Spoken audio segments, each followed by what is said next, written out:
The night was so cold it could carve a person open. The frostwood stretched out in every direction, a labyrinth of twisted trees whose skeletal branches clutched at the sky like blackened fingers. The moon hung low, fractured by shifting clouds, its light spilling in broken shards across the snow. Every shadow seemed to move. Every sound carried too far. Lyra stumbled through the drifts, her bare feet leaving a trail of red where the ice had split the skin. She didn't feel the cuts anymore. The cold had claimed her toes hours ago, but the sting still burned in her calves, her thighs, her chest where the air clawed at her lungs. Each breath escaped in a plume, rising like smoke from a dying fire. Behind her, a howl rolled through the trees. It was long and low, threaded with the kind of hunger only a wolf knew, and it wasn't just any wolf. She knew those voices, those rhythms. She had grown up with them, had learned to read them the way others read books. They were the voices of her former pack. And they were hunting her. She clutched the satchel tighter to her chest, a useless thing, torn at the strap, the contents jostling with each desperate step. It was all she had left, the only possession she'd been able to snatch when they dragged her out into the square and handed her over to the human traders. Barren, they had called her, spitting the word like it was a disease. No worth. No future. No mate. The shame had burned hotter than the iron shackles. A shape flickered in the corner of her vision, low, fast, weaving between the tree trunks. She stopped, chest heaving, listening. Snowflakes hissed in the wind. Then the shape reappeared, closer this time. Bigger than a man. The outline rippled as it moved, and then a flash, two eyes, molten amber, locking with hers for a heartbeat before vanishing into the dark. Her pulse surged so hard it drowned out the wind. She forced herself forward, each step sinking deep, snow swallowing her ankles. The storm had been building for hours, but now it turned vicious. Gusts ripped at her hair, stung her cheeks. The trees groaned under the weight of ice, and somewhere far off, a branch snapped like bone. Every sound was too loud. Every shadow too sharp. It felt like the forest was speaking in the voice of her past. Every gust carried the jeers of the elders. Every crack of ice underfoot sounded like the slam of the cage she had once been kept in. She had thought she'd left it all behind. She had been wrong.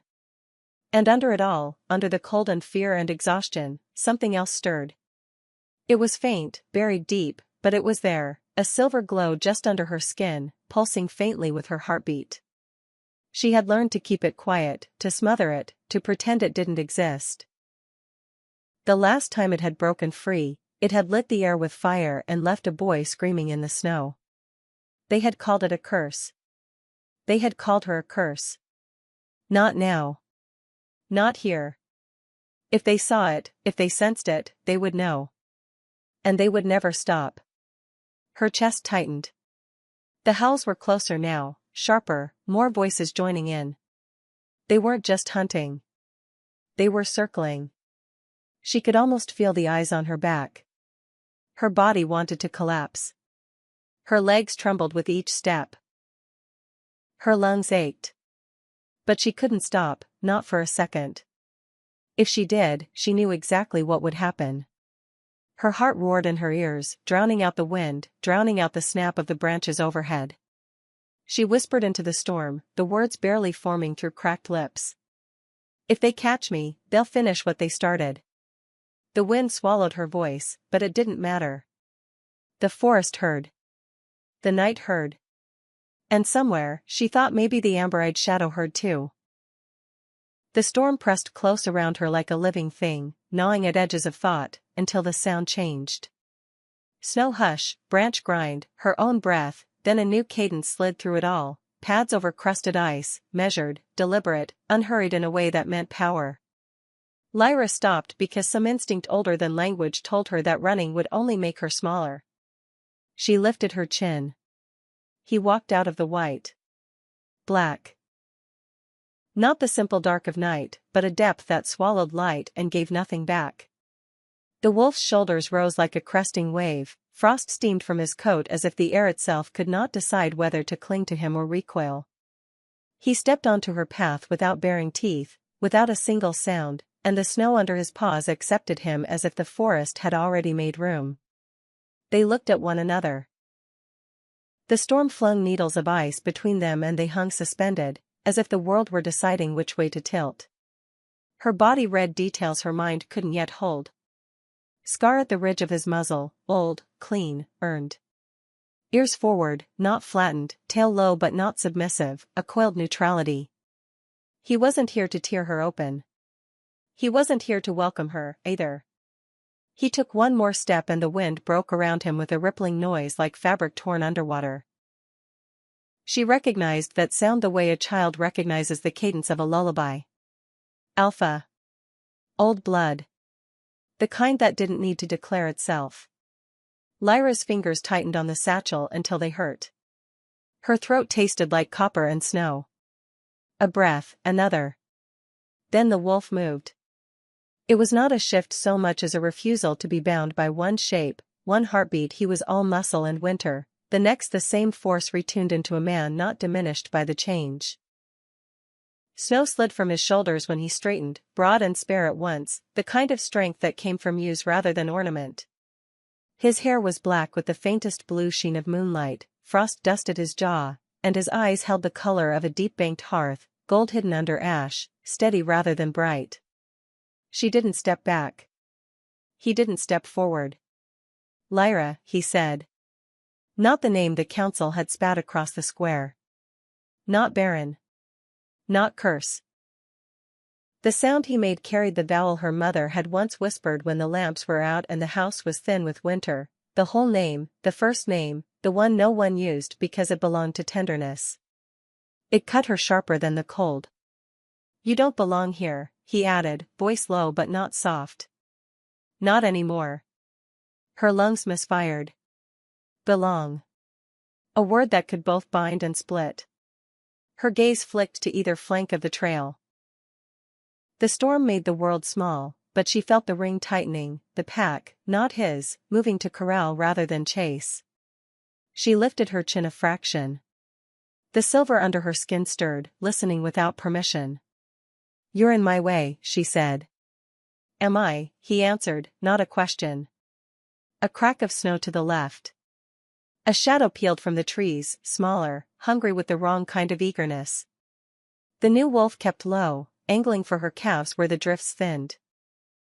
Scout work, mean work, the work of someone who took joy in the easy wound. Before her heart could turn the beat, the black wolf moved. He didn't shout or posture, he simply translated his body into intent. Snow exploded under his feet. The world narrowed to 3 impacts, paw, rib, ground, and the scout's snarl yelped into something that contained surprise, pain, and a late arrival of fear. Teeth flashed. Not a show of dominance, a surgical correction. When it was finished, the scout lay heaving, not dead, but reconsidering the future. The black wolf's head dropped to the other's throat for one long second, a promise delivered through breath rather than blood, then he released and returned without looking back, the way a seasoned soldier doesn't admire his own shot. By the time he reached her again he was a man once more, as seamless in return as he'd been in departure.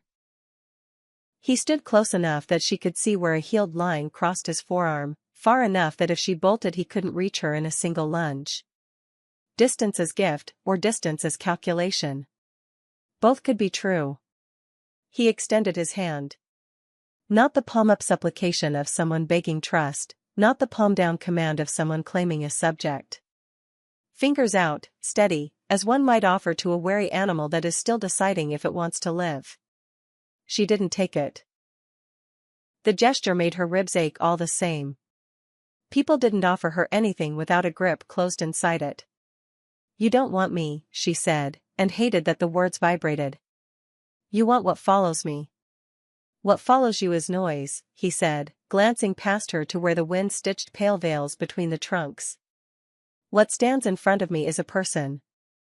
Heat flickered along the silver line under her skin, as if that part of her had leaned forward despite every rule she'd written across it. She swayed a fraction, exhaustion, not capitulation, and narrowed her eyes. Men like you don't rescue for free. Men like me learn to count cost, he said. Rescue is a poor word for what this is. What is it, then? Correction, he said. The world is wrong about you. She snorted, mouth cracking. And you know the world. I know this forest, he said. I know the sound a hunted thing makes when it still intends to live. His gaze didn't flinch. And I know your name. The storm flexed, thinned, opened a little corridor of visibility that showed the trail of her blood like berries crushed in snow. Behind it, between two spruce trunks, two more shadows slid into view and then out again, patient as ticks. She had minutes, maybe less, before the circle drew tight enough to end choosing. Why would you care what I am, she said, keeping her voice dead level, unless some story told you to. He didn't look away from her when he answered, which meant he trusted his nose and the air to keep him warned. Sometimes stories learn the wrong lesson about themselves. That landed, unexpected. The silver moved again, not flaring, turning. Watching him from the inside of her ribs. You're assessing me, she said. Trying to decide if I'm worth the risk. I'm deciding whether the risk exists in the form the council whispers, he said, and there was a faint thread of dry amusement under the weariness in his tone, like a candle guttering but not out. And whether you're tired enough to fall when you try to run again. He was right. The thought of lifting her legs for another mile made the tendons under her kneecaps whine. She let her fingers ease on the satchel strap but didn't let it go. The scout she'd watched get disciplined found his feet and limped into the white, dragging insult behind him like a tail. A far howl answered, higher, frustrated. The ring was changing shape. She felt it in her teeth. Walk with me, the black wolf said. Not behind. Not ahead. With. You aren't hearing me, she said. I'm the problem, remember? He inclined his head as if she'd raised a fair point at counsel.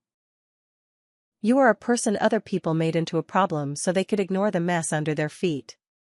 Her laugh came out wrong, a brittle scrape. And the part where I lit the air once and made it burn? His gaze sharpened. That part means you are not safe to people who want you small. She was suddenly, fiercely, tired of arguing. Tired of holding herself up alone. Tired of measuring every syllable for the ways it could be used against her. She let her eyes fall shut for a heartbeat. The snow caught on her lashes and melted, little needles turning to wet. When she opened them again, his hand was still there. He had not swayed closer. He had not withdrawn. The storm took a breath, it was the only way to describe it, and for an instant the air settled enough that she could smell him, not cologne, not the sour musk of fear or the hot iron of rage. Pine, cold stone, the clean part of smoke. Something inside her remembered that smell from a place she couldn't name, the way a melody feels familiar the first time you hear it. Who are you? She asked, because she needed a structure to put this moment inside. Here, he said. He didn't add titles. The air added them anyway, the way the skin knows the temperature of water before the brain catches up. The name fit the bones under his face. It moved through her mouth like a weight that would hold if you anchored a line to it. The silver under her skin lifted its head again, alert for reasons that weren't rational. Here, she repeated, because sometimes speaking a thing is the only way to see if it breaks. It didn't. Snow hissed on the needles above them. To their right, something small scurried under a drift. To their left, two shadows became three, holding distance and closing in together like braids. She could count time by the way the cold crept up her calves. Either we move, he said, or we teach them a lesson I prefer to deliver in daylight. You prefer daylight, she said. I prefer not dying. On that, he said, we agree. He lowered his hand. Not in impatience. Indecision. He turned slightly, not exposing his throat, not giving her his back, showing the line of trail he intended to take, angled off the packed path where her blood marked her. He'd chosen a line of drift that would swallow prints quickly and a stand of older fir that would cut the wind. Small, practical mercies. She trusted those more than speeches. She didn't move. He glanced at her sidelong. If you come by choice. Choice is expensive, she said. Then spend it on yourself, he said. They've already spent too much of you. Against her will, a thread of heat moved through the frost in her sternum.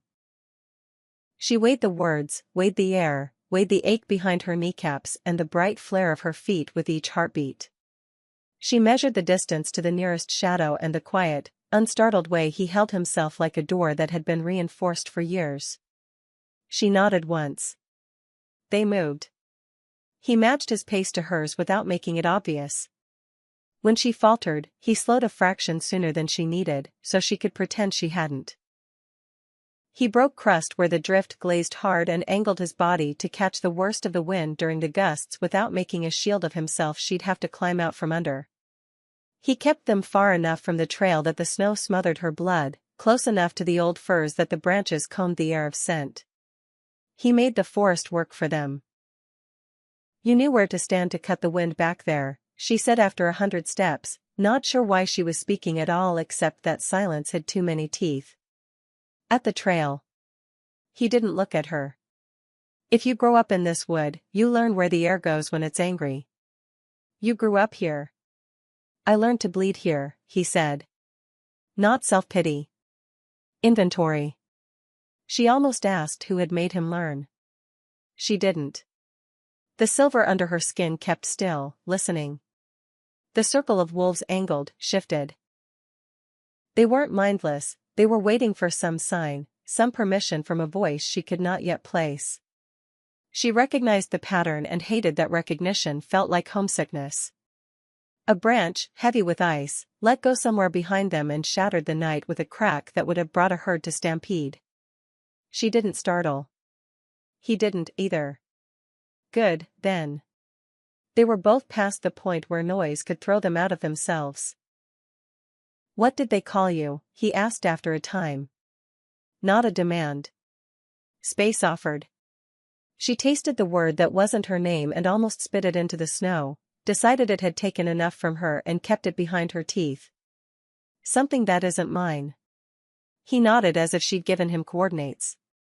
Then I won't use it. You used the other, she said. I used the true one, he said, and the way he said true held no ceremony, only accuracy. Your mother spoke it like someone who expected it to be answered. Her bootless feet went electric.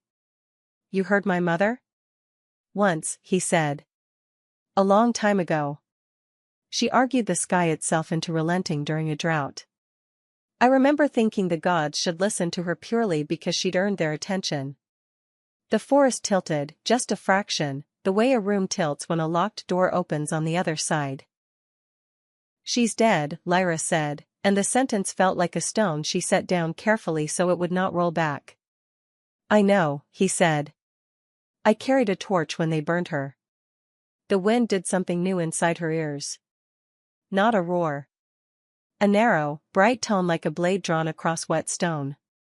She stopped. He didn't, he took 2 more steps, sensed the space change, and turned back without urgency.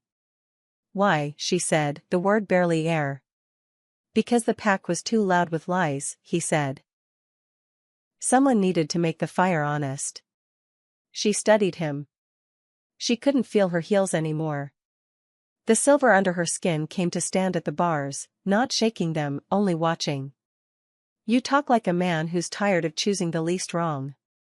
He lifted a shoulder. It's winter everywhere at once this year. Makes people brutal. I prefer exact. That what you did to the scout was exact. Better than what he came for, he said. She resumed walking because if she stood still much longer the cold would turn choice into legacy. He fell in beside her again. The forest around them tightened and then, startlingly, loosened. The circle had decided to shift forward and discovered their quarry had left the center. Good. Short reprieve. She stole a glance at him. Frost limned the ends of his lashes, tiny white bars melting as his body heat reclaimed them. A pale line nicked his upper lip, healed crooked. The scar on his forearm was older than the fine ridge under his jaw. He had been hit with blunt things and sharp things and words, and all of them had left their letters on him. "You didn't answer my first question," she said. "Which one?" "Why you care?" "I did," he said. "You didn't like the answer." "I didn't like the risk in it," she said. "For me." "And for me," he said. "There's a council meeting at first light. They want a verdict on the problem they made.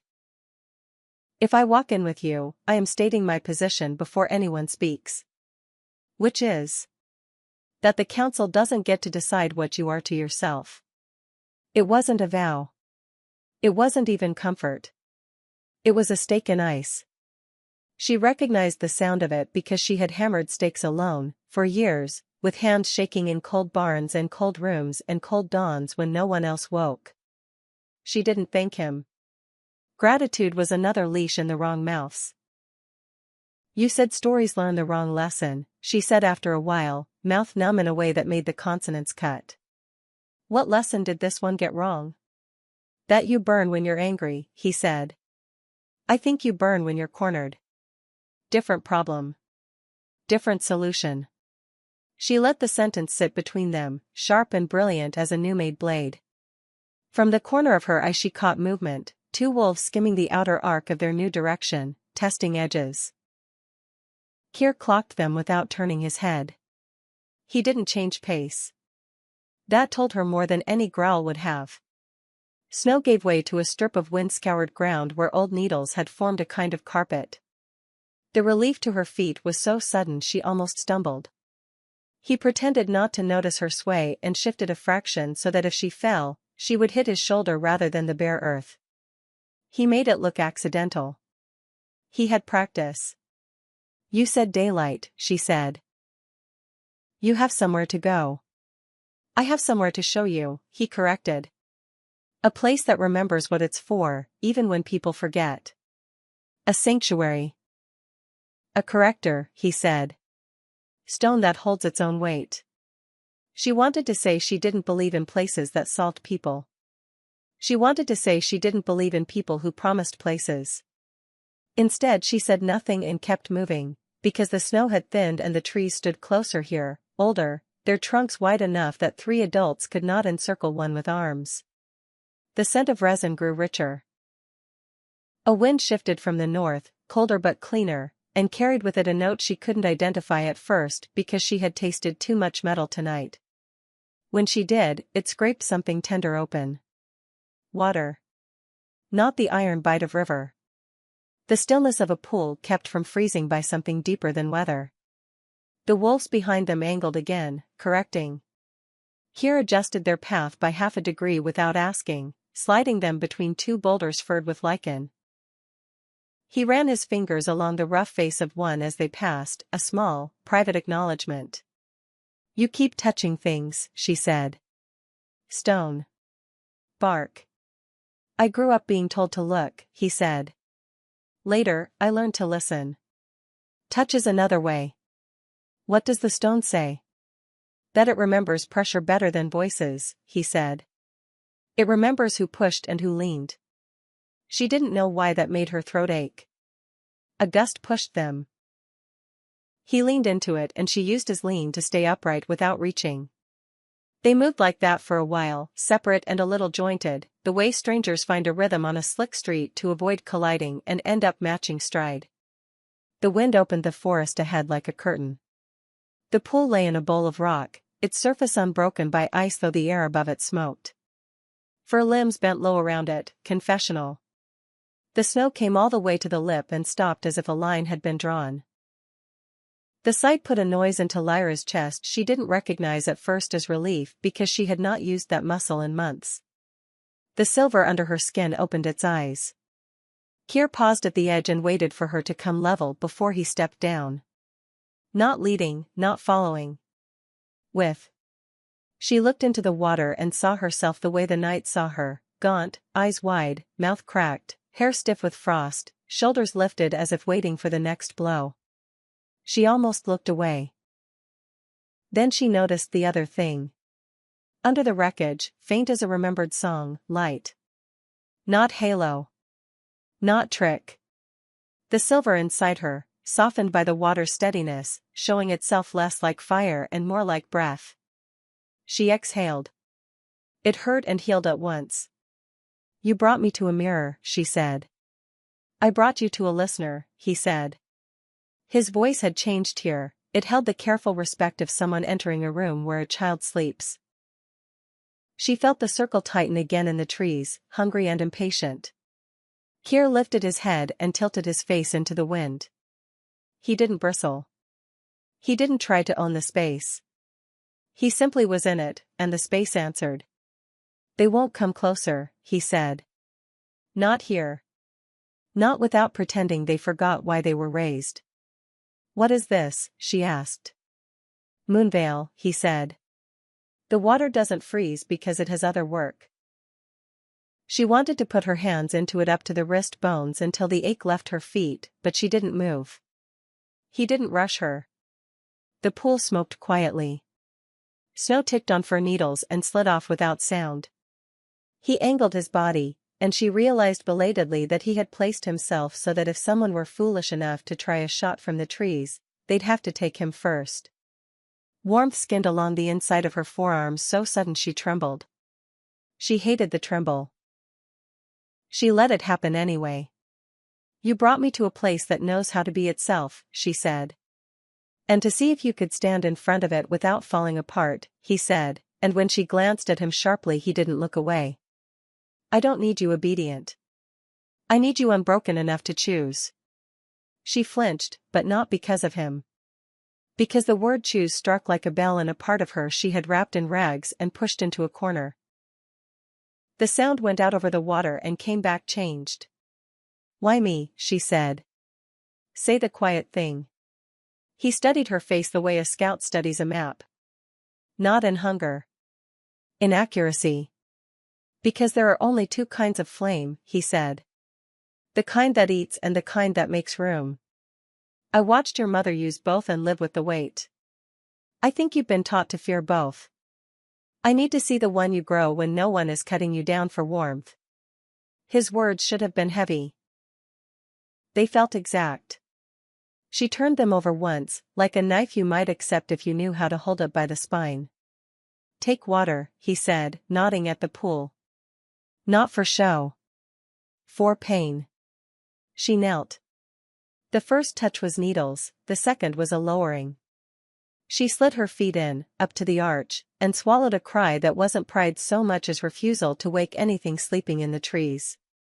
The pain sharpened, then changed temperature without changing shape. It went from punishing to present. She stared at the dark and watched the silver in her skin answer itself across the surface, a faint twin. Kier didn't watch her face. He faced the trees. He had given her privacy without leaving her alone. She held that with both hands. When she could feel her toes again, not with comfort, but with accuracy, she pulled her feet out and set them in snow briefly to seal the skin and then in the dry needles to take the wet. The old trick worked. She didn't look at him. He didn't make her. Now we move, he said at last, after the minute it took for the forest's pulse to change from hunt to wait.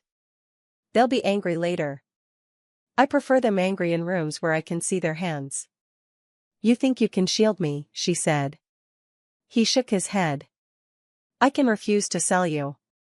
She flinched again, involuntary, as if someone had said an old slur in a new voice. He saw it and went still. I won't use what was done to you to win an argument, he said. But I won't pretend it didn't happen. She stood. The world tilted once, then found level. The satchel strap cut the bone of her shoulder and she adjusted it. He didn't offer to take it. Gratitude loosened, clean and brief. Walk with me, he said again. Not behind, she said. Not behind, he repeated.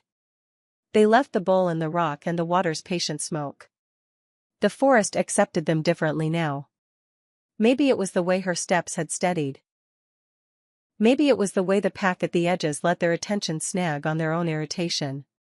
Maybe it was nothing more mystical than the fact that cold has limits and even wolves get tired. They moved faster. He kept the same careful distance, she didn't ask him to close it. The wind cut less, the trees stood thicker, and somewhere under all that, a new rhythm began to knock at her ribs that wasn't panic. She refused to name it hope. Names had teeth. She let it be a beat. Here, she said, not sure why she needed to say it again. He hummed acknowledgement. If we walk into your council, and they tell you to choose, they will, he said. What happens if you choose wrong, she finished.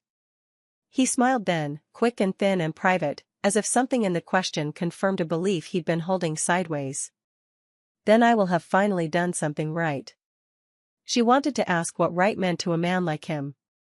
She wanted to ask what wrong had cost him already. She wanted to ask 1,000 things she could not afford to carry. Instead she said, keep moving, and he did, and it felt like the first order she had ever given anyone that mattered. Behind them, a wolf howled. The pitch held the old contempt, the quaver underneath held new worry. Ahead, the night thinned by a shade that wasn't dawn. It was the feeling of roofs, of walls, of people breathing in time with one another in rooms where the air couldn't bully them. It scared her worse than teeth. Keir felt her hesitation the way you feel a draft in a sealed house. We pass through the edge, he said. Not into the heart. Not yet. She angled him a look that said she hadn't agreed to the heart at all. His mouth, barely, acknowledged the rebuke. The snow underfoot changed texture to something trodden, then compacted, then touched occasionally by the cobble that lives under old villages like a secret. Lights pricked through the storm, far apart and low, the kind people use when they want to see without being seen. At the boundary where trees gave way to human math, Keir stopped. He looked at her, not into her. Last chance to tell me to vanish, he said. You could? She meant it. She meant, could you leave me now and still look at your hands later? He considered. I could become unseen, he said. I would not be gone. She weighed him. She weighed herself. She weighed the thing in her ribs that had lifted its head at the pool and had not lain down again. Then don't become unseen, she said. Not yet. He inclined his head once, as if to appear. Then he stepped forward into the geometry of fences and footpaths and the soft square glow of windows, and she went with him, and the storm softened around their shoulders as if the village's breath warmed it from within. Somewhere a dog barked and then remembered itself and went quiet. Somewhere a child turned over in sleep and flung one arm out to find the edge of a blanket and found it. They crossed the open ground between the last fir and the first house without slowing. A curtain lifted. A hand hovered at the edge of a door and then closed it. Keir's eyes never left the street ahead. Lyra's never left the spaces between houses where night could stack itself thicker and wait. Is she the one? A voice at the edge of hearing asked the dark. Or is she the fire? Another answered. Keir didn't answer either. Lyra didn't either. They walked into the center where choices get made. The pack's ring hung back because something older than anger told them this was ground where witness mattered and teeth were only half the language. When the square opened, with its old well and its older stones smoothed by feet that had argued and danced in equal measure, Keir came to a stop. He didn't look at the doors around them. He looked at her. You can stand on my left or my right, he said. Not behind. The wind went still long enough to hear her own blood. The silver under her skin breathed. Left, she said, because her mother had always said the heart is easier to guard when the person you trust can see it. He nodded as if she'd solved a problem. They turned together toward the hall whose doors had been made for hands larger than theirs and walked the last 10 paces shoulder to shoulder, not touching, the air between them bright as a drawn line.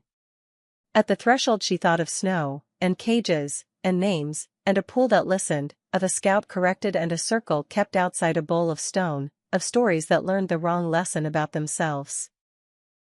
She thought of the way he had said correction and meant it, not like punishment but like balance. She breathed once, sharp and clean. The doors lifted under a hand she didn't see, and the warm dark inside the hall opened its mouth. Keir went in. Lyra went in with him. And the wolves at the edge of the forest, hearing something shift in the bones of a place they thought they owned, fell quiet long enough to listen. The hall took them the way winter takes a field. Slowly, completely, with a hush that made every movement sound decided. Heat lived inside, not from generosity but from duty. Banked fires along the stone walls worked with the steady patience of animals bred for hauling. Smoke braided upward through vents cut before anyone alive was born. Lyra felt the change on her skin and did not trust it. Warmth, in her history, carried terms and signatures. She moved as if the floor might disguise a trapdoor and the ceiling might be taught to drop. Kyr's shoulder drew a straight line beside her without touching. On the far end of the hall, a long table waited with its scars turned up to the light, knife marks, spilled wine ghosts, the pale ovals where years of elbows had rubbed the grain to shine. No one sat yet. That meant they were watching her from the edges, in indents of shadow where the walls made listening places, not meeting places. The old stones had a memory for posture, she felt it like the echo of a voice you can't quite catch. The door closed behind them with a sound like a lid. The air shifted. A small tremor ran under the skin of the floorboards, as if the building had to adjust to a new fact. Her body took the room in, windows narrow enough to be defended, a ring of benches arranged not in a circle but an irregular geometry designed to turn one person into a focal point. She had stood in rooms like this before with iron around her wrists and dirt under her nails and the stink of fear making strangers into judges. She had walked out smaller every time. Not this one, she thought, and the thought wasn't defiance so much as refusal to rehearse a pattern. The silver under her skin shifted, not to rise, only to turn its head as if the hall stones had said its name very quietly. It made her think of her mother's voice the last night before the sale, whispered, not from secrecy, but from the need to keep the words close enough to land. Hide your gift, child, or they'll fear you more than they already do. The voice came back whole, with the ragged breath between sentences and the dryness in the consonants where winter had chapped her mother's mouth. The room blurred for a heartbeat and then cleared. Lyra set her heel down deliberately on the next plank, as if the act of stepping could be an answer. The first memory didn't ask permission. It rose like dark water under a thin crust. The day of the sale had been windless. That fact mattered because smoke went straight up and stayed over the square like a lid, and sound didn't travel the way it should have. It gathered under the smoke and pushed against bones. Someone had swept the packed earth until it looked clean. They had tied a rope to the post they used for festival banners. A boy with a voice just cracking read out words he had been given and didn't understand, and each syllable sounded like he was swallowing a stone. Useless, the elders said when the crowd didn't know where to look. The word they chose when they needed the fear to look like principle. Useless to us. Useless to the pack. Useless, because they let the rest hang, like meat. The rope around her wrists had been practical, not cruel. The man who tied it had done it before and didn't tug when he didn't need to. That was almost worse. She had watched his hands the way a drowning person watches the surface. Children had pressed in at the edge of the crowd, gawking because they had not been taught yet what to turn away from. One had a smear of honey on his chin. He licked it and then scrubbed at it with his sleeve and left a darker streak. A woman clucked her tongue quietly the way women do when they have been trained to fix small things while large things go on breaking. No one called her by name. Names are for keeping. They called her by the empty box they had built and labeled, and she was supposed to fit inside it so their fear would have neat corners. Barren. The word landed like frost. It looks clean from a distance. It kills by degrees. No one had tested anything. No one had given her a choice about a mate or a future.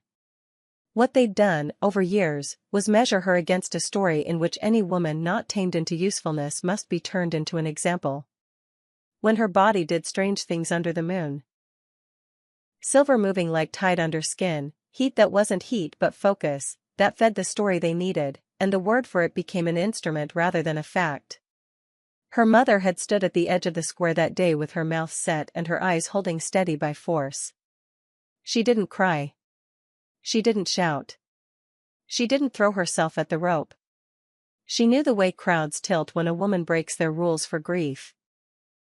She held her hands very still at her sides because she knew the way people interpret hands. When Lyra met her gaze, the older woman gave a nod so slight it might have been a swallow. The meaning arrived whole. I see you. I will not give them your fear to drink. Hide your gift, child. The thought, but not the whisper, had begun much earlier, in a winter where the pipes froze and the sheep miscarried, and the elders said this was the price of letting humans linger near the forest, and the young said maybe it was the price of elders who had stopped listening. Lyra had found out the silver lived in her by accident, alone, carrying water from the well when the night had done that thing it does where shadows are cousins instead of threats. The bucket had slipped in her fingers and smashed the skin off her knuckles on the rim. She had sucked a breath through her teeth and the breath had glowed, faint, like fish under ice. The pain had sharpened and then peeled back, not gone, but accounted for. She had set the bucket down and looked at her hands as if someone had replaced them. She had done nothing with it that night. That was the beginning of the hiding. Years later, when the flaring happened and everyone remembered how to be terrified, it had gone like this: a boy with a lineage that made him dangerous and a face that made him arrogant backed her into a corner in the tumble-down shed near the schoolyard fences, the place where old festival boards leaned and mice wrote their quick sentences in flour dust. He'd had a new scar he wanted to show her and fingers he wanted to put on her collarbone without learning the name that bone had in her body. He had said things boys say when no one has taught them that their wants aren't commandments. She had said no and then no again and then stop again, and then she had gone very quiet, the way prey goes still right before the spine learns a new trick. He had laughed. He had put his hand at her wrist. That was when the air learned a word it had known long before her: enough. The silver had moved through her like a tide through a cave. The light wasn't daylight, it was the color of bone polished by age. It had sounded like ice cracking at thaw. It had burned the boards where his sleeve brushed when he lost his balance. It had shattered a jar of nails so that metal flashed in the air like a bad rain. It had thrown him across the shed into the ladder and cut his scalp and scared him, truly scared him, for the first time in a life that had prepared the world to kneel. He didn't die. He didn't even break a bone. He sat in the dust and found his hands and stared at the red on his palm where it had come away from his head and began to cry, not because of the wound but because a story about himself had ripped. By nightfall the story had been remade. He had not cornered, he had been curious. She had not defended, she had attacked. He had not cried, he had bled. She had not flared, she had cursed. The council did not need meetings to decide how to proceed. They let the mothers talk first. The mothers used words like safety and our daughters. The fathers used words like consequence and example. The boys used silence. The girls learned it. That was when her mother's whisper turned into instruction. They moved through days as if crossing a river that had no shallow place and no bridge. Hide your gift, child, or they'll fear you more than they already do. Fear can be weather. People can decide to live under it. Years later, under the hall's beams, Lyra breathed against the push of the memory and felt the wood return breath like a companion who has learned to share blankets. The benches on the right shifted. A figure sketched itself loose from the dark and took a seat without the courtesy of scrape. A woman first, hair grayed not by surrender but by winter. Hands quiet, eyes sharper than any knife the table had known. Another on the left, younger, jaw set, fingers worried at a worry stone she pretended was for prayer. Men came after, heavier with decision. None spoke. Keir did not sit. He stood as if standing here had become a ritual that kept something enormous out there from walking in. Lyra stayed on his left and let the hall look at both of them at once. She had learned early that angles matter. If they wanted to pretend she existed in only one dimension, she would give them two, and a third if they insisted.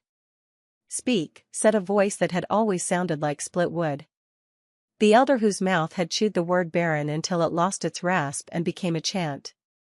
Lyra looked at him without blinking. He did not meet her gaze.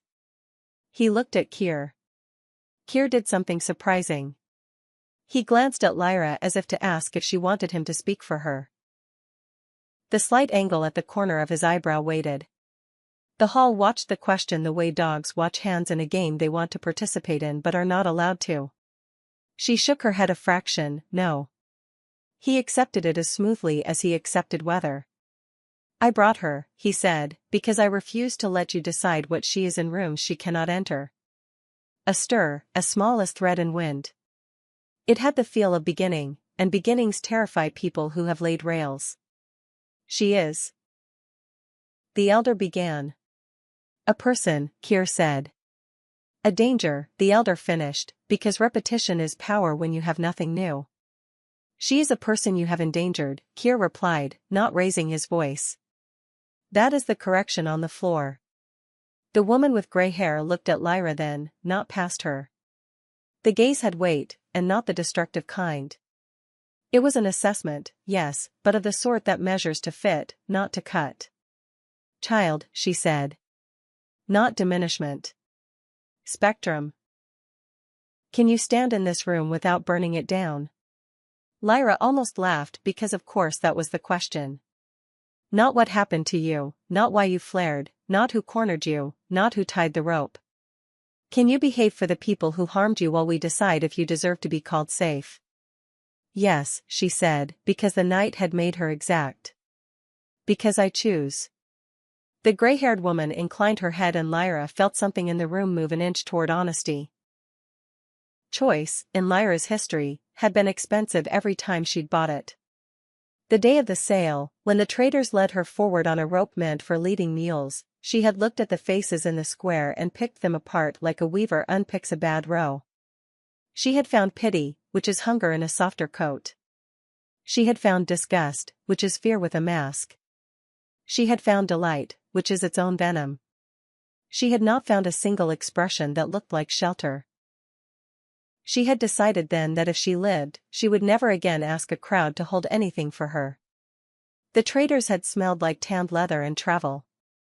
One had a scar that pulled his mouth up even when he tried to be solemn. One had eyes that slid off anything difficult. One had a habit of checking the sky as if the sky could give him an out. They had not handled her roughly. They had handled her the way people handle live coals. Careful, with tongs, with interest in the heat and not the thing.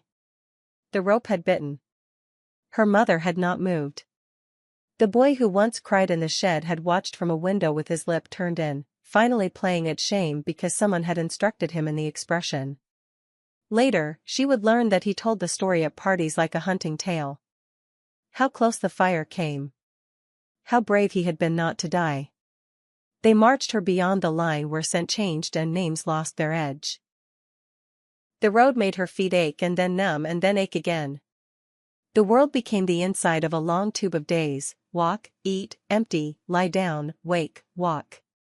She learned to count time by the angle of light and the sound of insects. She learned the sequence of a bird's call at dawn and how long after the second note the day warmed enough to pull the damp out of clothes. She learned how not to speak so that she could keep the shape of her mouth hers. She learned that guards sleep, that men who sell people have nightmares about it, that remorse can play on a face like a puppet and never touch the hands. When the pack bought her back under a different word, penance, they did not tie her to the post this time. They placed her in a room and locked the door and visited in twos to repeat the story until they believed it. That was the season when she learned to keep still until the body stopped shaking. That was when her mother stopped coming to the door, not because the love had thinned, but because women sometimes do math in their heads and decide that presence can be used as a weapon against the person they are trying to save. Hide your gift, child. What they meant was, hide yourself. The night inside the hall leaned toward her, attentive as water when a rock is dropped in. The silver under her skin did not rise, but it had stopped crouching. The part of her that kept score added up something and discovered that the sum did not equal the threat she had carried through the snow. She turned her head slightly to look at Kier. He watched the room with the unblinking patience of someone who knew predators expend themselves if made to wait. He did not look at her because he trusted her not to vanish. That trust hit her like the air you don't know you've been missing until a window opens.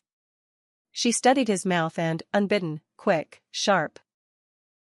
A picture arrived, the same mouth closed hard around a word he couldn't say to someone he had loved once because saying it would have been a promise and promises had cost him too much. The image was not a guess. It was the kind of recognition people mistake for prophecy because it arrives whole. He had been broken, not by a single blow, but by an accumulation of exact cuts. He carried himself like a man who had named all his wounds and decided to keep the names. Alphas destroy what they can't dominate. She had seen it, catalogued it, lived through it. But she had also learned the exception, men who had been trained by loss into leaders rather than rulers. Kier's weight in the room came from the willingness to hold rather than press. That difference mattered. The part of her that had stayed braced for the crash didn't unbrace, it noted the distinction and stored it like a flint you keep wrapped against rain. Speak to the charge, the elder said, returning to the safety of script. She is not safe. Lyra let the words pass over her without entry. She looked at the woman with gray hair. When they sold me, she said, and the room changed shape the way air changes when a knife enters water, they did it because a story had become more real to them than my body. She didn't raise her voice. She didn't let it tremble. She gave it the weight of inventory. They decided I was barren because they needed a reason to consider me disposable that would read as order, not fear. They called what I am a curse because a boy felt small when he couldn't make me smaller. They hid their hunger for control inside concern for safety. And the night you tied the rope, she added without looking at the elder, you tied it like a man who knows his work well enough to do it kindly. The kindness stung the hall harder than any accusation. It forced the room to hold the complexity it wanted to flatten. The worrystone woman let out a breath she might not have known she'd been holding. The gray-haired one's eyes warmed by half a degree, the way embers do when you lean in close. On Lyra's left, Kier said nothing and in saying nothing made room.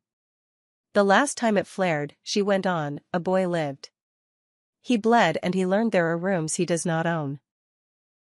Since then, I have spent more hours than any of you under the discipline of myself. I have learned the taste of my own edges. I have learned when the silver inside me is breath and when it is blade. I can tell the difference even if you cannot. Silence arrived. Not empty. Stacked. It had to be carried. Who taught you? The gray-haired woman asked quietly.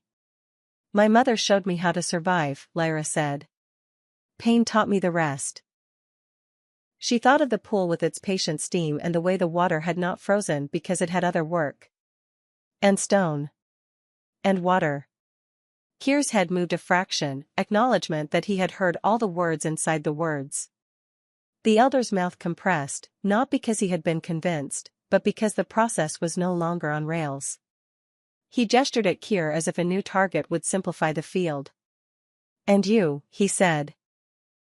What do you lose if the story you're making breaks the ones that kept us alive? Kier smiled without showing teeth. If the story you've been repeating had kept us alive, he said, we wouldn't be here. He let that settle and then added, almost gently, I lose the convenience of fear. I can live without it. A murmur, quickly smothered. People don't like to hear their economies named. Lyra closed her eyes for one heartbeat and the hall fell away and the square came back, and with it the rope, and with it the boy, and with it her mother holding herself in the shape of a cliff to keep from breaking. She let the memory finish its rotation and come to rest. When she opened her eyes, the beams overhead were still beams, the benches still benches, the waiting faces still waiting. She did not ask them to absolve her. She did not ask them to apologize. She did not ask anything that could be turned into a leash. She reached instead for the only thing she could carry out if the room turned. She reached for the line she had found walking in the snow, I will not rehearse their story of me. The silver inside her didn't flare. It exhaled, slow and even, like the center of a bell long after the strike. She felt the air around her learn that sound. She felt the stones listen. Across the room, beneath the edges of a shadow that had pretended to be architectural, someone shifted their weight with the wobble of a person who liked to feel strong and had just realized he had misjudged the floor. The sound was almost nothing. Lyra heard it and knew the shape of its origin. She didn't look. She didn't grant him the stage. She let the hall see a different thing instead, a woman who had been taught to anticipate harm making a choice in a room designed to remove choices. "I won't burn your hall," she said. "I won't even warm it. I will tell the truth you keep mislaying. I was never empty. You were." The sentence didn't rise. It sank, heavy and precise, and where it landed the grain of the table seemed to darken as if oil had soaked in. Kyr's breath went out like agreement more than satisfaction.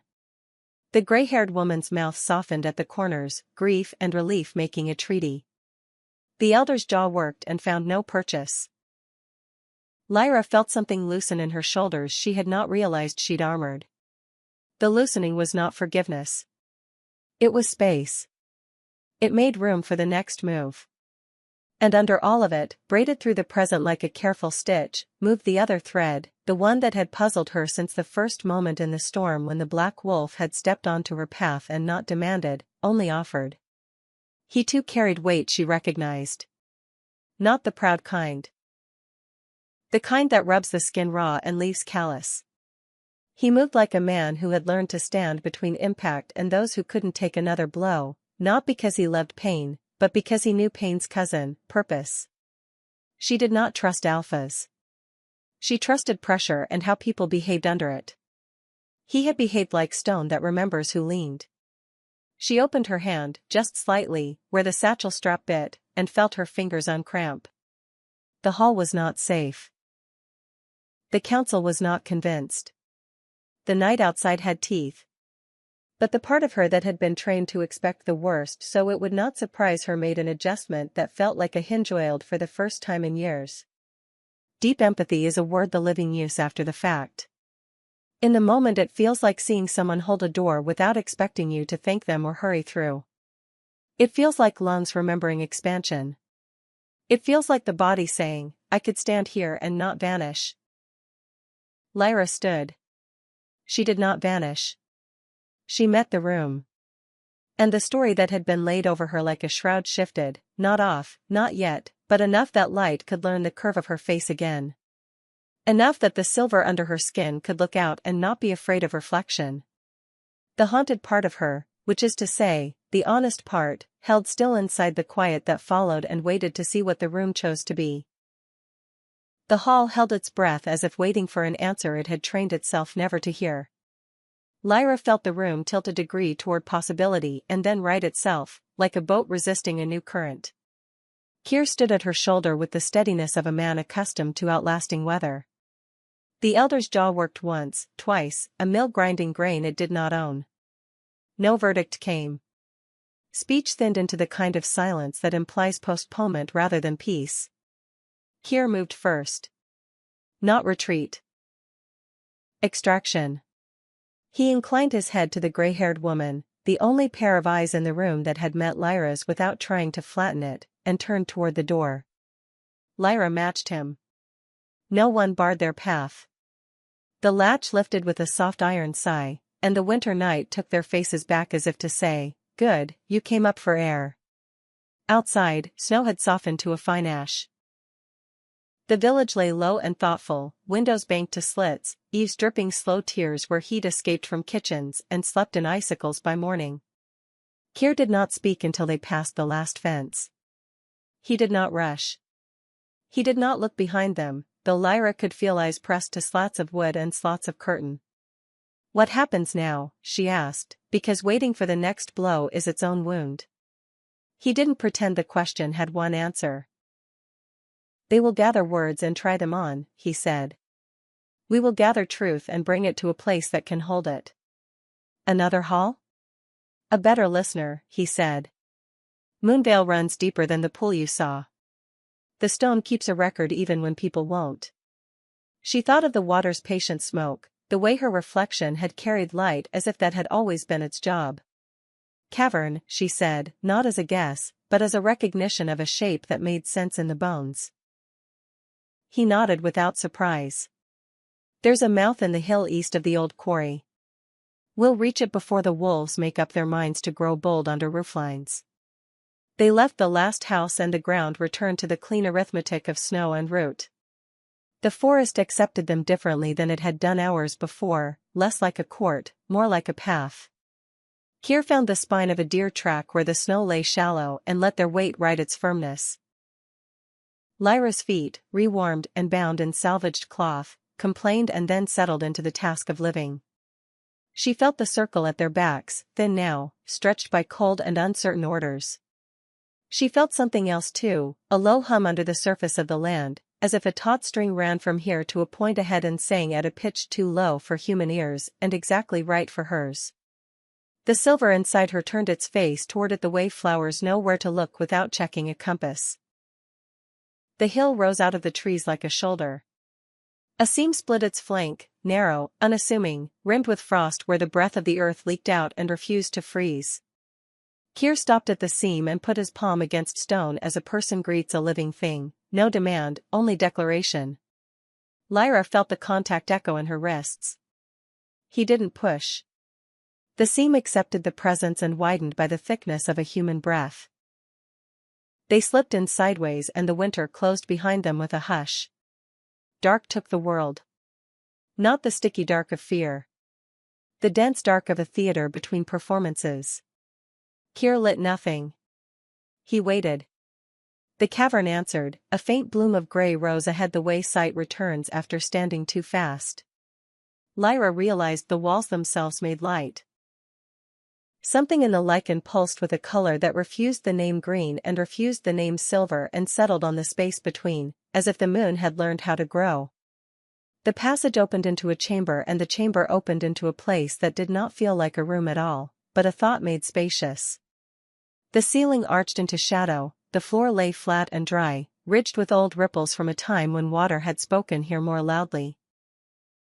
On three sides, the stone had been carved generations ago and then again and again when lichen regrew and softened the edges and someone came back with patience and a blade. Wolves looked down from those walls. Not romantic beasts with sentimental eyes, wolves in the posture of choosing. In each panel, pairs and triads knelt, not in worship, but in recognition, before a figure with no face. The figure wore a crown not of metal but of branching antlers that seemed to grow from the skull like a question. Lyra's chest tightened. The carvings were not pictures. They were instructions for memory. The longer she looked, the more details rolled forward, notches and flanks that told battles and births, a scar pattern repeated across generations like a family's handwriting, eyes cut deep enough to hold shadow permanently, so they seemed to glow whether the lichen agreed or not. She stepped closer without deciding to. Kier stayed where he was and watched the way some men watch a tide line, not worried, not careless, measuring distance with respect. "This is where the elders should start their meetings," he said, voice low enough that the stone didn't feel obligated to answer. "But it's easier to talk over tables than listen to history." Lyra lifted her hand and stopped it halfway. She had learned not to touch what belonged to others. She had learned the cost of leaving prints.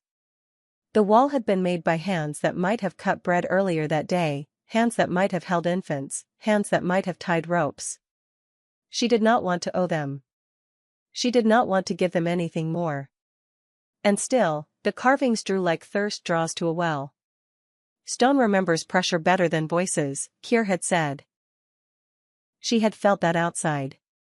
Here, she could see it, the shallow shine of places 1,000 fingertips had passed, the matte roughness where no one touched because reverence is sometimes shyness in disguise. Lyra's fingers closed on air and then opened again. She placed the pads lightly against a wolf's jaw cut so clean it looked soft. The lichen warmed a fraction. The cold of the rock slipped into her hand and settled in her bones the way honesty does when you stop resisting it. Something moved. Not the stone. Not the lichen. The line between them. At first it was a trick of the eye, the way fire makes shadow seem to breathe. She blinked to clear it and the breath continued. The carved wolves weren't alive, they were alive in the way a rhythm is alive once you recognize it, the way a name in your mouth is alive when you mean it. The eyes she had thought were pockets of darkness found a dull gleam. The crown's antlers seemed to grow 1 finger width taller and then hold. The faceless figure's outline sharpened and then softened, as if it couldn't decide whether to be singular or plural. Lyra kept her hand there, not clinging, only contact. The silver under her skin tuned itself. She didn't call it, she didn't feed it. It responded to place the way water assumes the shape of a vessel without losing itself. A thrum passed from wall to skin to vein and back, the recognition of 2 things that had been carved from the same quarry and separated long enough to forget. "That's you," Keir said behind her. "Not worship.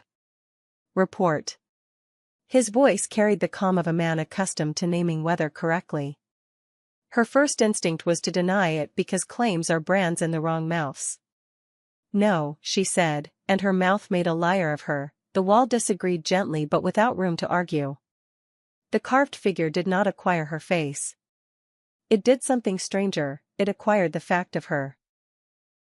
The sense of a body that had been taught not to flinch and was now learning steadiness. The truth of a flame that had never been hollow, only hidden. The chamber did not warm. The air changed anyway. The kind of change that happens when a note resolves the chord you didn't know was begging for it. Words found her before she asked for them. Not human words at first. Pressure. Pattern. Then sound came along under it, translated by memory into something her mind could carry without breaking. "The Barren flame will crown the Alpha King, or burn the realm to ash." The sentence did not arrive as threat. It arrived as a ledger. 2 columns, 1 truth. The first column did not contain adoration, it contained work, cost, the long labor of learning where to place a crown so it won't cut, how to hold power without turning it into possession. The second column did not contain villainy. It contained exhaustion, the inevitable conflagration when a force locked too long ignites everything it touches. There was no warning in it, only accuracy. Lyra closed her eyes and the line wrote itself along the inside of her lids. Barren, the word they had chosen for her, stood up underneath the light like a scarecrow at noon, limp fabric, no weight. Flame, the word the wall understood, took its place next to the false one and cast a shadow that made it clear which was figure and which was empty. "I'm no savior," she said. The carvings didn't argue. They weren't asking for one. "I'm not even wanted." The chamber did not comfort her. It did not lie and say, "You are cherished." It held the truth that matters more than adoration, you are needed. The difference struck so hard her knees loosened. She stayed on her feet. The silver answered the need by quickening, not like panic, not like rage, like breath when you step from a small room into a larger one and your ribs remember their range. Keir moved to her side without noise. He didn't look at the wall. He looked at her. Some men want to witness miracles because it makes them feel chosen. He wanted to witness this because it made the world more exact. "What do you see?" he asked. "A choice disguised as a threat," she said. "A crown disguised as a burden. A burden disguised as a life." He made a small sound that could have been a laugh if it had not been heavy with agreement. "Prophecy uses costume," he said. "We are meant to strip it." Lyra kept her hand on the stone. The lichen's pulse steadied into a rhythm that matched her own. Images rose, not pictures, more like after-images burned on old retinas. A woman with silver along her collarbones walking into a winter council with her hair unbound and her jaw set a way that made men put their hands down. Another woman with none of Lyra's lines but all of her fact kneeling at this very wall and touching her forehead to rock when no one else would touch her because they had decided her touch broke things. A man, crowned and gaunt, holding the crown with both hands because he understood that if he let it sit too long in one place it would eat that place. A war. Not dragons and banners, hungry Februaries that won't end, children whose names stop being spoken because grief can't afford to say them out loud, wolves thinning to bone, men who break their own rules because terror makes petty tyrants at every scale. The wall didn't show winners. It showed thresholds. People who walked over them and people who turned away. The sentence wrote itself across all of it like a watermark. The Barren flame will crown the Alpha King, or burn the realm to ash. If they wrote it here, Lyra said, they already chose a version once. Many times, Keir said. Prophecy isn't a map. It's a tide table. And you, she said, not looking at him, what does it say about you? That depends on which way you walk, he said. He wasn't being clever. He was being precise. She took her hand away. The light in the lichen did not dim. It had learned her, it would keep what it needed and let the rest be. Her palm tingled where the cold had decided to live. It felt like being stamped gently, a passport, not a brand. She wanted to say, I don't want to crown anyone who can breathe without me. She wanted to say, I don't want to hold a realm together if the realm is held together by my punishment. She wanted to say, I won't be your tree to hang laws on. All the sentences crowded at the back of her teeth and behaved because none of them were the right size for the room. What fit instead was smaller and more dangerous. If I choose wrong, she said, do I become the ash? Keir turned his head a fraction, enough for her to catch the way his mouth flattened when questions put knives in old wounds. If you choose tired, he said, everything becomes ash. That's not comfort. Comfort is cheaper, he said. She leaned her shoulder against the stone. The wall accepted her weight the way patient things do when you finally stop pretending it's not heavy. The chamber breathed with her. The wolf's eyes held. The faceless figure's antlers seemed to contain a new notch. You brought me here to be measured, she said.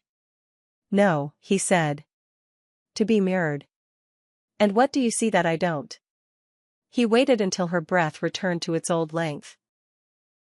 I see that the part of you that thinks it must burn to be seen has not been told it can be warm without disappearing. She closed her eyes, not to shut him out, but to admit the sentence in without her face betraying what it did to her bones. Heat moved along her forearms, delicate as a brush dipped in tea. She remembered her mother's hands guiding hers over winter-bred dough, there, less, enough. Hide your gift, child. She wished the older woman were here to see the place where hiding and keeping are not the same thing.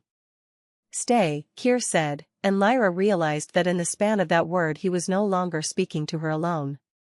He spoke to the chamber, to the wall, to whatever attention in this place had softened to make room. He put his palms on the ground and then his forehead and then, after a breath long enough to count the space between heartbeats, his throat. He did not ask. He acknowledged. He offered the part of him that is most easily taken by force as a sign that he would not be taking. The chamber did nothing dramatic. The lichen did not flare. The wolves did not leap down. Somewhere deep within the hill a drop of water fell in a small hollow and made a sound like the end of a word. Lyra felt the silver under her skin respond to the gesture with a subtle shift, less like a weapon lifted, more like a door unlatched. If this place required a vow, it would be the kind that can be kept in a flood. Keep truth. Keep breath. Keep choice until the last reasonable moment and then make it with your eyes open. She opened her eyes. The antlers looked taller. Maybe that was her. Maybe it was the lichen. Maybe it was the way knowing changes the measure of a room. I won't be your savior, she told the carvings, and the carvings, being honest, agreed. I will not be your ash. The stone did not promise, because stone knows better. It accepts treaties. It keeps them when people forget. Keir stood, brushed grit from his palms. He didn't ask if she was ready because readiness is a story you tell someone when you need them to move on your timetable. He asked something else, a better measure. Can you walk without lying to yourself? Yes, she said, and heard the relief come out of him in a sound so small most men would have hidden it. He didn't. He turned toward the passage that led deeper, not out. She looked at his back and understood. We do not take prophecy to a room and then walk away as if we had visited a painting. We carry it to the part of the cavern where the air grows thin and asks you quietly what you will do when no one is watching. They went on. The corridors narrowed into a throat and then widened into a second chamber where the lichen ran in long bright rivers along the grain of the stone. Here the carvings had shifted. Not wolves now, hands. Left and right hands pressed into wet clay a century ago, a decade ago, yesterday. Child hands. Hands with missing fingers. A hand so large it made Kyr's look small. A hand narrow and calloused in the places a weaver's would be calloused. The walls took prints like a ledger takes ink. Lyra's breath hitched in her throat because something about this room made the lungs remember all the times they held air long enough to survive and forgot how to let it go. Kyr didn't touch the wall. This is where they came when the winter was bad, he said. This is where they remembered they belonged to something that didn't need them frightened to be strong. Lyra raised her palm. It hovered. She thought of ropes, of posts, of dirt sweeping, of the way a boy's blood had looked too bright in dusty light, of the pool and its patient steam, of the hall and its measured hunger, of a council that preferred tables to stone. She thought of her mother's whisper and what it had cost them both. She thought of Kyr saying correction as if it were a kind of love that didn't need to be called love to be real. She pressed her hand to the wall. The stone drank it the way fine paper drinks ink.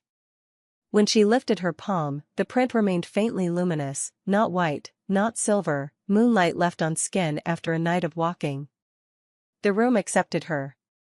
She accepted the room. Now we go back, Kyr said, because prophecy is a tide table, not a bed. They will ask you to be smaller to make their story fit. You will say no. If I misstep, you will tell me. She glanced at him. He took that like a man volunteering for the front line. He didn't smile. He looked relieved, which is rarer. Before they turned, the first chamber breathed once more. The wolves watched. The faceless figure's crown held. The sentence they had both heard wrote itself into muscle, not thought. The Barren flame will crown the Alpha King, or burn the realm to ash. Lyra didn't decide. She didn't declare. She did something harder, she kept the question.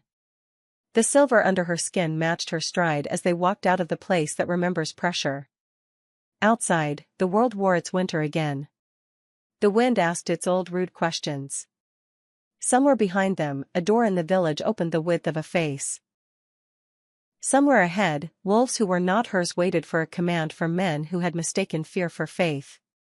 Kyr angled his body into the gust so she didn't have to. She let him. The path narrowed and widened, narrowed and widened. The night pressed and lifted. The cavern's light stayed in her bones like a truth learned the long way. I'm not your ash, she said into the wind, quiet enough that only the honest parts of the world could hear. The wind gave no answer. The trees did not bow. But far under her feet, in the chilled loam and older stone, something rearranged itself by a breadth the human eye could not see, and pressure found a new channel, and the future, having been told in a voice that refused to lie, took note. The wind was cutting, but it wasn't what pulled Lyra's breath short. It was the way Kyr's stride broke for the first time since they'd left Moonvale. It wasn't a stumble, not quite. A fractional adjustment, his head tilting to catch something her ears hadn't yet claimed. Then she heard it too. Not wolves. Not the deep-chested, resonant call of the pack that had been shadowing them since the village. This was a closer sound, harsher, like claws dragged slow across the ribcage of the air itself. The hair at her nape lifted. Kyr didn't turn. His voice was just low enough to fold between them without spilling. Stay close to my left. The mouth of the cavern was no longer the quiet scene they'd slipped through hours ago. It had become a choke point, stone narrowed to a throat, the wind forced into a howl. Snow here was broken, trampled in a way that didn't belong to deer or fox. It was smeared dark in places where cold had frozen the truth before it could soak into the ground. They stepped into view of the opening and the world compressed. Shapes were already there, blocking the narrow pass. 4, no, 5. Wolves, each built like a season that had learned to hunt without mercy. Their coats were mottled with snow, breath rising in thick jets. Amber and yellow eyes fixed on Kyr, then slid to Lyra and hardened. One shifted, seamless, skin replacing fur in a ripple that seemed to peel the air with it. The man that stood there was broad in the shoulders, jaw squared by both bone and stubbornness. A long scar split his left eyebrow, and when he smiled, it showed too many teeth for the expression to be friendly. "Here," the man said, the name shaped like a weapon. "Bringing her here? Into Moonvale?" He spat the word her like it carried disease. Lyra didn't flinch, but she felt the silver under her skin stir in a slow, rising arc. She kept her eyes on the one speaking, because looking away now would be a kind of bow. Kyr's answer was even, without heat. "She came under my guard." "Under your mistake," the man countered. "She's the cursed Barren. The one who lit her own kin and called it justice. The one they sold and shouldn't have bought back." He let the accusations hang in the air, glancing sideways to his wolves so the words would seat themselves into their growls. "She'll doom us all. You know it." The others shifted in the snow, the movement restless, sharp. One had claws already unsheathed in his half-shape, tips biting the ice with a soft, steady crunch. Kyr's stance didn't change, but Lyra could feel it, the coil gathering under his ribs, the weight settling into his hips like a man deciding where the first strike would land. "You're blocking a path that isn't yours," he said. "Move." The scarred man smiled wider, and then his body blurred forward. What followed wasn't a fight built for ceremony. It was raw, the kind of violence that didn't care if it ended in snow or bone. Kyr met the first rush with a pivot, weight sliding under the other's momentum. Claws cut empty air where his throat had been a blink before. He caught the man's wrist, twisted, enough to break grip without breaking limb, and used the recoil to slam him sideways into the rock. The sound rang down the pass, cold metal on colder stone. It drew the others in like blood and water. Two wolves lunged at once, one low, one high. Kyr shifted mid-turn, for black as river ice, shoulders swelling until they met the charge head-on.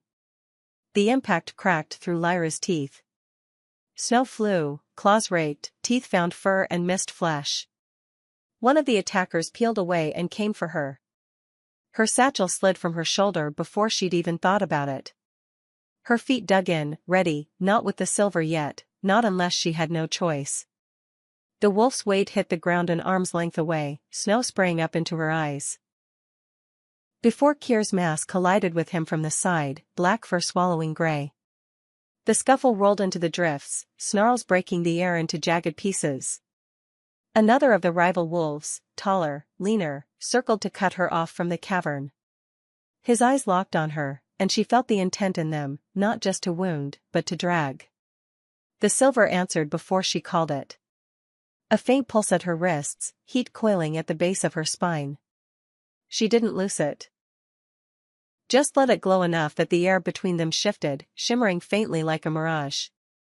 The wolf slowed, hackles rippling in something between anger and unease. Behind her, claws scraped stone, Kyr, driving another back into the wall with a sound that was all chest and fury. One of the attackers yelped, a sharp, short note of pain. The fight broke in pieces, a shove here, a snap there, the sudden stillness of one deciding he'd had enough for one night. Snow settled slowly over the wreckage of movement. The scarred man shifted back to skin, breath heaving, one hand pressed to his ribs. The others hung behind him, some limping, some glaring, but all listening. "This is your warning," the scarred man said, his voice roughened. "If you choose her, you lose the crown." He let the sentence drop like a stone into still water. "If you keep her, you make her your war. And wars end one way, with fire and ruin." Kyr shifted back, breath steaming, shoulders squared. "I choose what's mine to choose," he said. The man's gaze flicked to Lyra, the words now sharpened for her. "And you, leave. Leave now, and maybe they'll forget to finish the job. Stay, and we'll hunt you to the ends of the realm." The silver under her skin burned at that, low, steady, not the chaotic blaze they feared, but something older, quieter, far harder to put out. She didn't answer him. She didn't look away either. Her silence was deliberate, a weight laid on the snow between them. The scarred man's mouth thinned. He turned, gave a short, sharp growl to his pack. One by one, they melted back into the tree line, leaving claw marks in the snow like signatures. When the last shadow vanished, Kier's shoulders eased fractionally. But his eyes stayed fixed on the tree line, and his jaw stayed set. "They'll be back," he said, voice low. "Next time, they won't be testing." Lyra's pulse slowed, but the heat under her skin didn't fade. It knew something she didn't want to admit. That the first clash wasn't over just because the snow was quiet again. It had only shown her what the world was willing to do to keep her from reaching whatever truth lay ahead. And somewhere in that truth, she could feel it, the prophecy was still listening. Still waiting for her to choose. The snow muted behind them, but the air still carried the scent of the fight, sharp and metallic, threaded with the musk of fur and adrenaline. Kier didn't speak. He moved with a pace that told her he wasn't fleeing, but neither was he giving the treeling time to reconsider.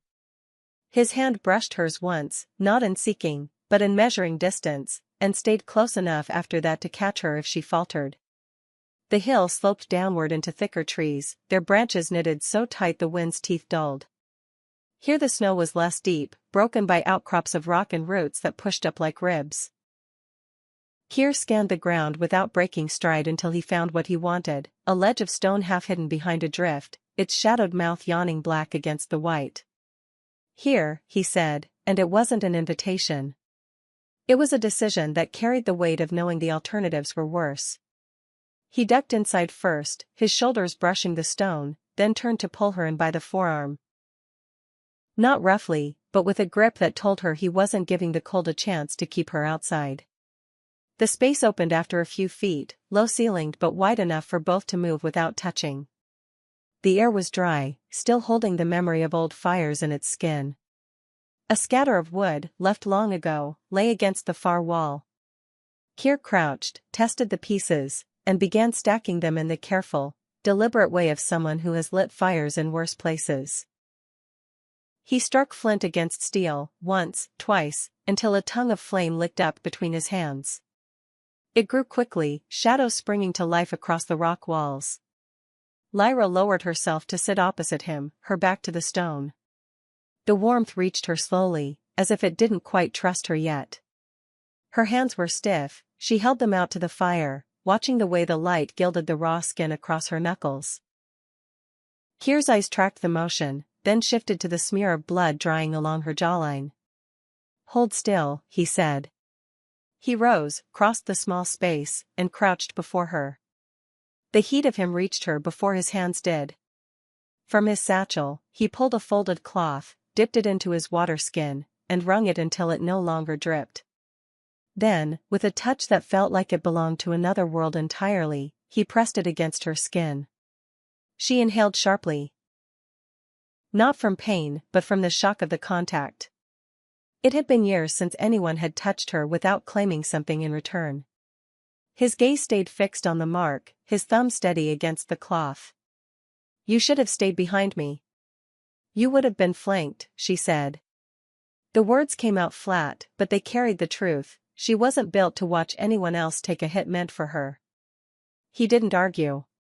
He shifted to dab at the line of dried blood near her hairline. Close enough now that she could see the faint sheen of sweat at his temple, the fine grit clinging to his jaw, the place on his lower lip where a tooth had split the skin. "You're bleeding," she said. He shrugged. "Later." The cloth left her skin, and for a moment, the absence of his hand was as loud as the crackle of the fire. He sat back on his heels, studying her like a puzzle he wasn't sure deserved solving. "They'll come again," he said. "They won't give up while you're with me." "And if I leave?" "They'll come again," he said, softer this time. "Because you're you. And that scares them more than anything I could do." The silver under her skin pulsed at that, not in warning but in recognition. She held his gaze across the fire, the air between them tightening. "You keep saying you see me," she said. "But you don't know what that costs." His voice didn't waver. "Then tell me." Let me decide if I can carry it. She looked away, the words pressing against the inside of her mouth, too heavy to pass easily. The firelight moved over the stone, catching in the cracks like gold trapped in rock. I've seen what alphas do, she said finally. When they can't control something, they destroy it. Sometimes they make it look like an accident. Sometimes they make it public so everyone learns the lesson. And you think that's me? I think you carry the crown even when you're not wearing it, she said. And I don't know yet if that makes you different or just patient. Silence followed, but it wasn't empty. It was a silence that settled low in the chest, like the air before lightning. Kier leaned forward, forearms braced on his knees. If I wanted you gone, I'd have left you in the snow, he said. If I wanted you dead, I'd have walked away before the fight started. So ask yourself what's left. Her pulse shifted, one beat, then another, falling into rhythm with the fire's slow breath. What's left, she echoed, not sure if it was a question or an answer. He studied her another long moment, then sat back, the decision not to close the space between them deliberate. Trust me, he said, or leave. The words hung there, sharp-edged, sparking against everything inside her that had been built to refuse trust. And yet, the fire was warm. The cave was still. And for the first time in years, she wasn't calculating the distance to the exit. The fire popped, sending a curl of sparks toward the mouth of the cave before they died in the cold air. Lyra's eyes stayed on the flames, but her awareness kept circling back to him, to the way his shoulders were still loose from the fight, yet the muscles in his jaw hadn't eased. It was the look of someone who'd chosen to be still, not someone at rest. Kier hadn't moved since he'd spoken, but the words were still there, smoldering between them. Trust me, or leave. Her instinct screamed at the choice, because it wasn't really one, it was a cliff's edge, and he'd asked her to step closer without offering a hand. But the part of her that had stood in front of the Moonveil wall knew that trust wasn't an all-or-nothing thing. It could be measured.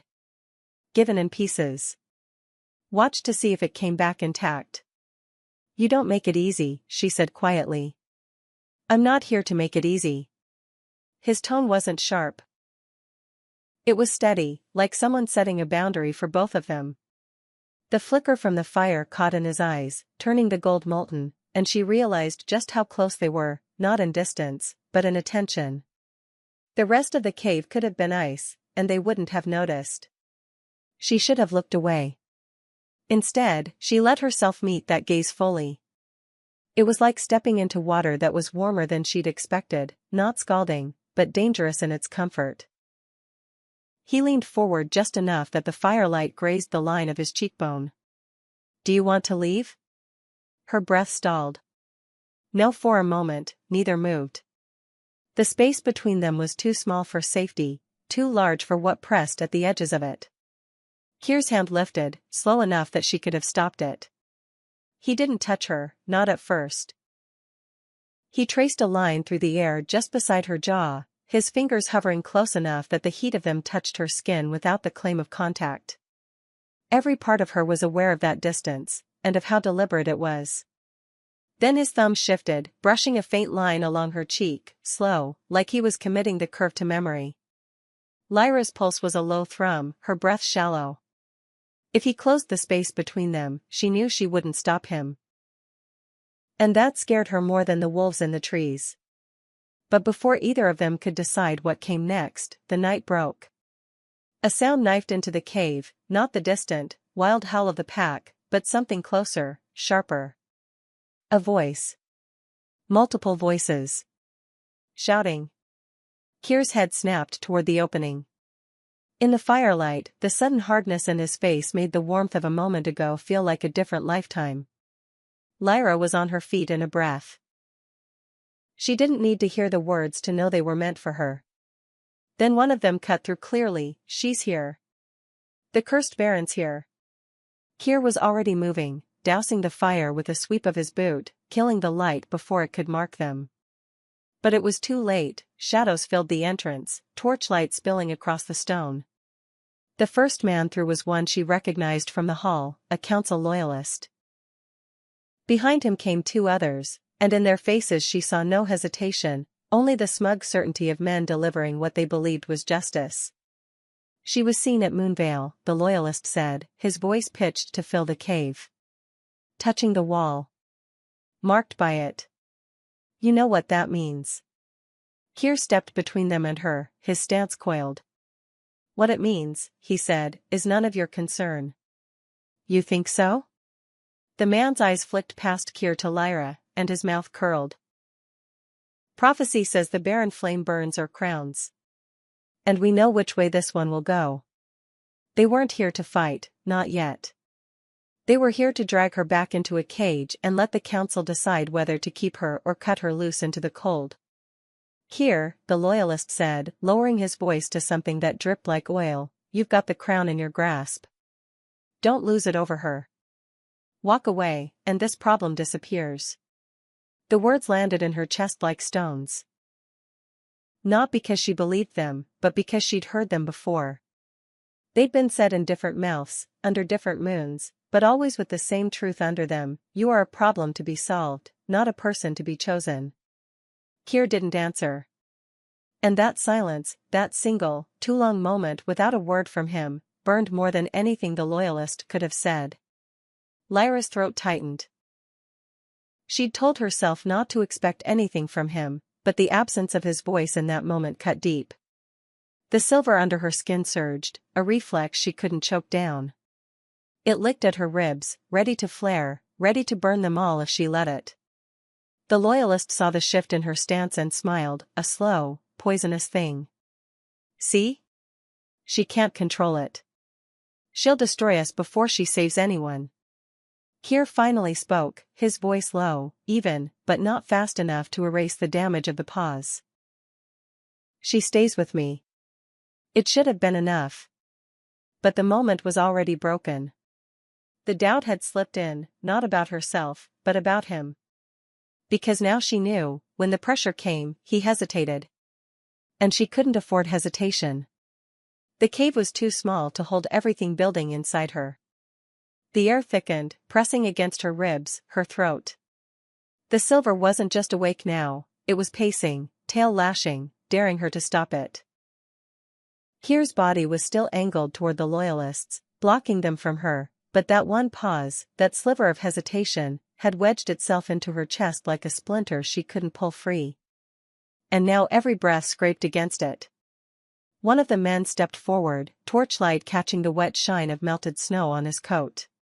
See reason, Keir. This, he jerked his chin toward her, isn't worth your crown. Her crown. Their crown. The words tangled in her head, as if the prophecy were a net tightening around her ankles. The silver rose higher. The air around her began to hum, so low it was almost inaudible, but it made the flame of the torch nearest her sputter. One of the men noticed. His eyes widened. She's flaring, and then the world tipped. It wasn't a decision. It wasn't even an act. It was the inevitability of water finding a crack in the dam. Light ripped from her, silver and white and edged in heat. It didn't burn like a wildfire, it moved like lightning, hitting the walls, the floor, the air itself. The torches hissed out. Shadows slammed back into the cave. The men reeled. One dropped his torch entirely. Another fell to his knees, hands over his head. The loyalist staggered back to the mouth of the cave, eyes wild, shouting into the night for whoever waited outside. His voice cracked on the word cursed. And then the light was gone. The silver pulled back into her like it hadn't been there at all, leaving her heart hammering and her breath raw. Keir was watching her. Not with fear, not entirely. But there was a sharpness there now, something she couldn't read. And the splinter in her chest twisted. I can't, she started, then stopped, because what she couldn't do wasn't just control it. It was trust him to hold her when it mattered. She grabbed her satchel, the leather strap biting her shoulder, and stepped toward the narrow path out the back of the cave, the one she'd noticed when they first came in. The air back there was colder, the snow untouched. Lyra, her name in his voice almost stopped her. Almost. "If I stay," she said without turning, "I'll be your weapon or their excuse." "I won't be either." And then she was gone, her boots finding the rhythm of the slope, the cold slicing her lungs, the night swallowing the last of the fire's warmth from her skin. Behind her, the cave filled with noise again, shouts from the loyalists, the low growl of wolves outside, Kyr's voice cutting through them all. She didn't look back. The forest opened ahead, black and white and endless. The silver under her skin pulsed in time with her steps, not wild now, but steady, as if it knew exactly where she was headed. She didn't. But she knew it wasn't back. The forest swallowed her quickly, each tree a black rib in the body of the night. Her breath was sharp in her chest, each exhale flashing into steam before the cold cut it apart. She didn't stop, not to rest, not to think. She moved until the shouts from the cave had thinned to an indistinct murmur and the snow beneath her feet became a clean, unbroken sheet. The silence should have been safety. It wasn't. It was too deep, too total. Even the wind seemed to have gone still, as if the world were bracing for something. And then she heard it, a sound that didn't belong to wolves or men. A roar, low and resonant, like the earth itself warning of its own fracture. She froze, listening. It came again, closer, layered with a different noise, the panicked cries of voices she recognized. Not Kyr's. Not the loyalists. The villagers. She turned toward it before she'd even decided to. The silver inside her stirred, not as a flare this time, but as a call, a steady drumbeat, urging her forward. The ground began to tremble under her boots. Snow sifted down from the branches above. And when she crested the next rise, she saw it. The village was a smear of orange and shadow below, its outlines distorted by the shifting glow of torches and something larger, darker. Figures moved in the light, but they weren't wolves. They were too big, their shapes wrong, their movements jerking in a way that made the hair rise along her arms. Shadow beasts. Things from the edges of the realm, drawn by weakness, by chaos, by the scent of blood and fear. One was already at the well in the square, its body hunching as it tore into something unseen. Another prowled the roofline of the hall, claws biting into wood. Every cry that reached her was edged with the rawness of people who'd never been prey before and didn't know how to run. The silver surged against her ribs, fierce and hot. It didn't ask for permission this time. It offered itself like a blade into an open hand. She moved. By the time she reached the edge of the square, the cold no longer touched her. Her breath came steady, her boots sure on the snow. The nearest beast turned at the sound, its head swiveling too far, its eyes a slick black that reflected no light. Lyra didn't stop. She let the silver rise, not in a burst, but in a steady, deliberate flood. It climbed her arms, laced her spine, poured into her hands until her fingers glowed like they'd been cast from molten metal. The beast lunged. She met it head-on. The first touch was like pressing fire into ice, the sizzle, the crack, the violent retreat. The silver didn't just burn it, it unmade it, stripping shadow from muscle, muscle from bone, until it collapsed into ash at her feet. Shouts broke from the villagers who'd been watching from behind shuttered windows. Some were fear. Some were awe. The second beast dropped from the hall roof, claws scoring the cobblestones as it landed. It snarled. A sound that tried to crawl into her skull and freeze her in place. She answered it by stepping forward, each stride leaving a faint trace of light in the snow. Kyr appeared at the far side of the square, flanked by two wolves from his side. His gaze locked on her, and even at a distance she saw the exact moment he realized, she wasn't losing control this time. She was control. The beast charged. She waited until its shadow crossed hers, then threw her hands forward. The silver flame leapt from her palms in a sheet, not wild, not chaotic, but aimed. It struck the beast full in the chest, the force driving it back through the air. When it hit the wall of the tannery, the light tore through it, scattering its pieces like smoke in a hard wind. The square went still except for the crackle of a burning roof beam somewhere down the lane. And then the whispers began. "That's her, the Barren, no, not Barren, the words rippled out, reshaping themselves. The prophecy hung over all of it, silent, waiting to be claimed.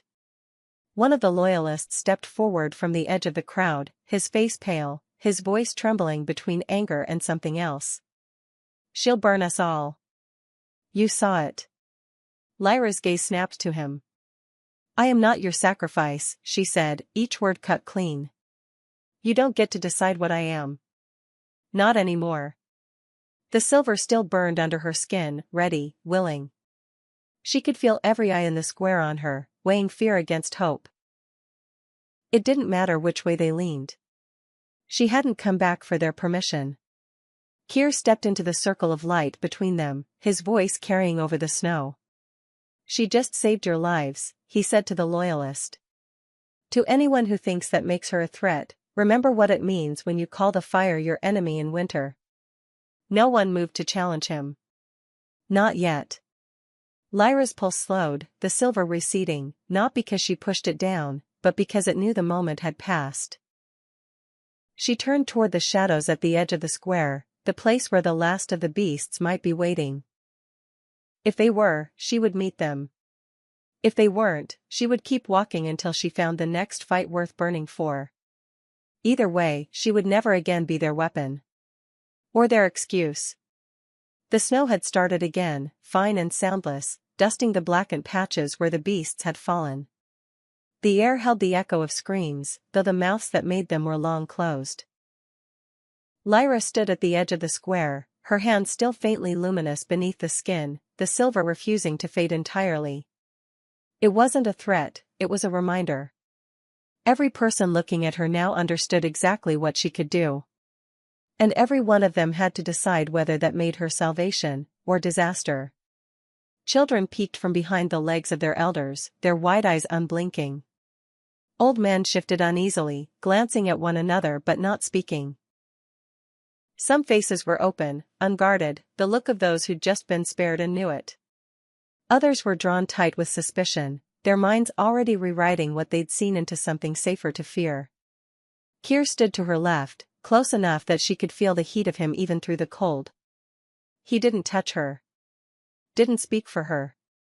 He just stood there, letting the square decide what it would be. She could feel their thoughts turning, weighing, measuring. Would they tell the story as the night the Alpha's outcast saved them? Or as the night the cursed flame nearly destroyed the village?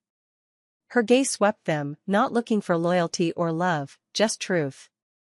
Some met her eyes. Some couldn't. She let the silence stretch until it was a living thing, coiled between them. Then she spoke, her voice low but carrying, "Would you have chosen me, or feared me too?" The question landed in the snow like an ember, small, but impossible to ignore. It would follow them home, settle in their dreams, and wait to be answered. She turned her face toward the dark line of the forest, where the snow fell thicker, hiding whatever might be watching from the tree-line. The silver under her skin pulsed once, slow and certain. "If this story lit something inside you," her voice shifted, softer, as if speaking to those beyond the square, "subscribe to the Alpha's Romance Library. Here, we tell tales that burn." She stepped forward into the falling snow, the night closing behind her like a door. No one stopped her. But no one would ever forget the path she'd taken. The forest closed around her like a cathedral of shadow and ice. Each step crunched in the new snow, the sound swallowed by the trees. She didn't look back, not at the square, not at the faint glow of torchlight behind her. The path ahead narrowed, the branches bending low as if to listen. Her breath rose in steady clouds, her heartbeat keeping pace with the low drum of the silver inside her. It didn't feel like a burden anymore. It felt awake. Somewhere deep in the woods, a single wolf howled, not from the pack she'd fled, not from Keir's, but something older. The sound threaded through the night, pulling a shiver down her spine. She slowed, scanning the shadows between the trees. Nothing moved. But the silence after the howl was different, tight, expectant. Then the ground trembled. Not the shiver of wind through roots, but a pulse from deep beneath, as if the earth itself had drawn a breath. Snow sifted from the branches above, falling into her hair. The silver in her veins thrummed harder, responding to something she couldn't see. And then a voice, low, male, edged with the kind of certainty that didn't need to shout, came from the darkness ahead. She is not the only one. The words curled into the cold, hanging there like smoke that refused to fade. Lyra froze, her breath caught between one step and the next. The forest seemed to lean closer. Before she could speak, the shadows shifted, not like a figure moving, but as if the darkness itself had drawn back into the trees. The air eased. The voice was gone. But the weight of the words remained, pressing against her chest until she finally moved again. Not faster. Not slower. Just steady. Because now, the path ahead wasn't only hers. Somewhere out there, another was walking it. And when they met, the realm would burn or bow.